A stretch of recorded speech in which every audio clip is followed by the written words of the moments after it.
Hi, I'm Michelle Grabowski. I am an extension educator for the University of Minnesota. And what I want to talk to you about today is a disease called white mold, which is capable of killing your annual plants, your annual flowering plants, in about a week or a couple weeks' time.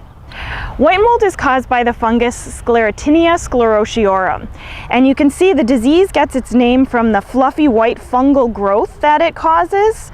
And under humid conditions, you can actually look at the base of infected plants and see these fluffy white cotton balls of fungal growth on the base of the plants.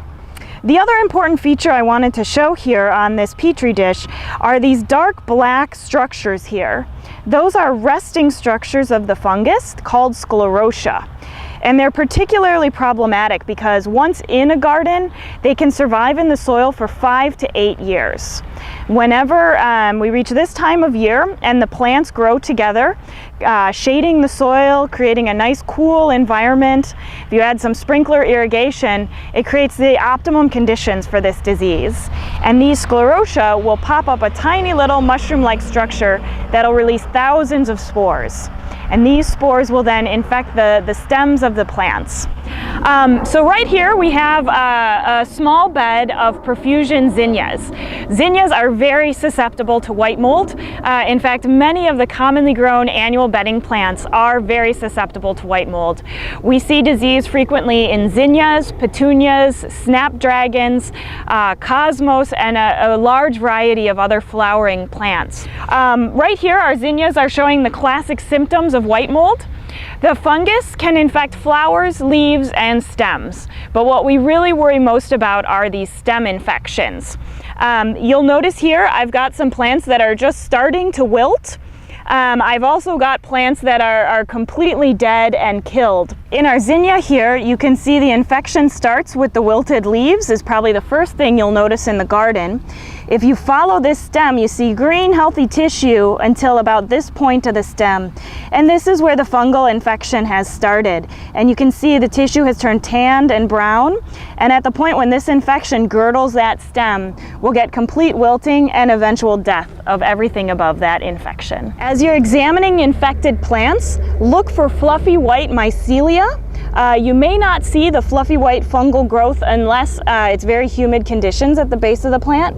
You may also notice these hard black resting structures clinging to the outside of infected stem tissue.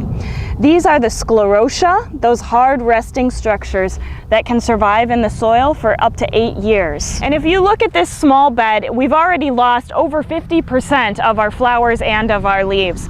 And so we can have something that looks very lovely quickly turn to a mass of dead plant tissue. So let's talk a little bit about what management options are available if you do find white mold in your annual flowering beds. First, one of the most important things you can do is remove infected plants. Remember, those hard resting structures are forming on infected plant tissue. So you want to get those out of the garden so that they're not reintroduced into the soil. Once you have that diseased plant tissue removed, it's not okay to compost it. The sclerotia will survive the composting process. The best thing you can do is either burn it or bury it somewhere far away from the garden itself. Once you have an infected bed, as you're planning for the year, try to choose varieties that have a tall, upright, and open canopy. This will help to allow air movement around the base of the plant and will reduce those moist conditions that the fungi really thrive in. Another important step is to increase the spacing between plants. Remember, it's often the disease will start when the plants grow together and we get shading of the soil that the fungi really takes off. So spacing the plants even just a little bit can be very helpful. If you do have pop-up sprinkler irrigation and have the option to switch to drip irrigation, that can be very helpful. If it's not an option to switch irrigation, try to space your irrigation practices so that you have a long distance in between irrigation. So you want to be watering deeply and infrequently so the roots grow deep and you're giving water to the roots but not keeping those stems moist. There are fungicides that are effective against the white mold fungus, but we find that they're not very effective in landscape plantings. What happens is the flowers are placed so close together that we don't get very good coverage on the susceptible tissue, which is the stem of the plant. The sprays tend to give us good good coverage of the leaves and of the flowers, but we don't get protection of those susceptible stems. So it's very difficult. There are systemics that can be used, but remember, most systemic fungicides move upward and outward through the plant. They're not going to move downward into that stem tissue.